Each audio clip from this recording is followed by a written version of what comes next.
இயேசு அவர்களை நோக்கி, நீங்கள் சந்தேகப்படாமல் விசுவாசமுள்ளவர்களாய் இருந்தால் இந்த அத்திமரத்திற்கு செய்ததை நீங்கள் செய்வதுமல்லாமல் இந்த மலையை பார்த்து நீ பெயர்ந்து சமுத்திரத்திலே தள்ளுண்டு போ என்று சொன்னாலும் அப்படி ஆகும் என்று மெய்யாகவே உங்களுக்கு சொல்லுகிறேன்.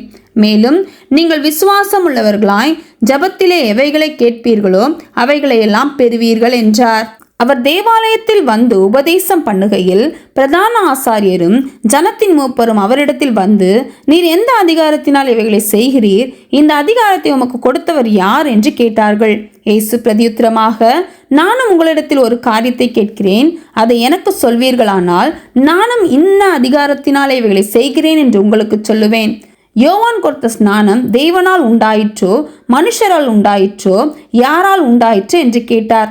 அதற்கு அவர்கள், தேவனால் உண்டாயிற்று என்று சொல்வோமானால் பின்ன ஏன் அவனை விசுவாசிக்கவில்லை என்று நம்மை கேட்பார். மனுஷரால் உண்டாயிற்று என்று சொல்வோமானால் ஜனங்களுக்கு பயப்படுகிறோம், எல்லாரும் யோவானை தீர்க்கதரிசி என்று எண்ணுகிறார்களே என்று தங்களுக்குள்ளே ஆலோசனை பண்ணி இயேசுவுக்கு பிரதியுத்தரமாக, எங்களுக்கு தெரியாது என்றார்கள். அப்பொழுது அவர், நானும் இன்ன அதிகாரத்தினால் இவைகளை செய்கிறேன் என்று உங்களுக்கு சொல்லேன் என்றார்.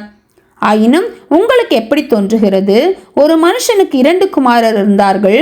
மூத்தவனிடத்தில் அவன் வந்து, மகனே, நீ போய் இன்றைக்கு என் திராட்சை தோட்டத்தில் வேலை செய் என்றான். அதற்கு அவன் மாட்டேன் என்றான். ஆகிலும் பின்பு அவன் மனஸ்தாபப்பட்டு போனான்.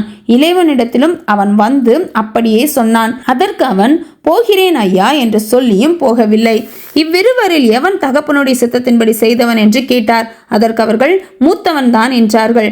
அப்பொழுது இயேசு அவர்களை நோக்கி, ஆயக்காரரும் வேசிகளும் உங்களுக்கு முன்னே தேவனுடைய ராஜ்யத்தில் பிரவேசிக்கிறார்கள் என்று மெய்யாகவே உங்களுக்கு சொல்லுகிறேன்.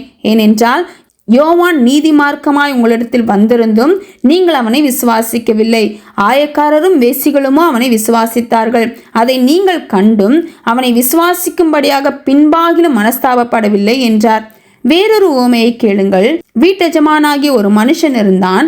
அவன் திராட்சை தோட்டத்தை உண்டாக்கி அதை சுற்றிலும் வேலி அடைத்து அதில் ஒரு ஆலையை நாட்டி கோபுரத்தையும் கட்டி தோட்டக்காரருக்கு அதை குத்தகையாக விட்டு புரதேசத்துக்கு போயிருந்தான்.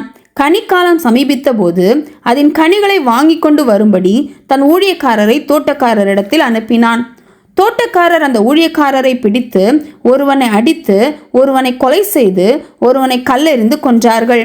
பின்னும் அவன் முந்தினவர்களிலும் அதிகமான வேறே ஊழியக்காரரை அனுப்பினான். அவர்களையும் அப்படியே செய்தார்கள். கடைசியிலே அவன், என் குமாரனுக்கு அஞ்சுவார்கள் என்று சொல்லி தன் குமாரனை அவர்களிடத்தில் அனுப்பினான்.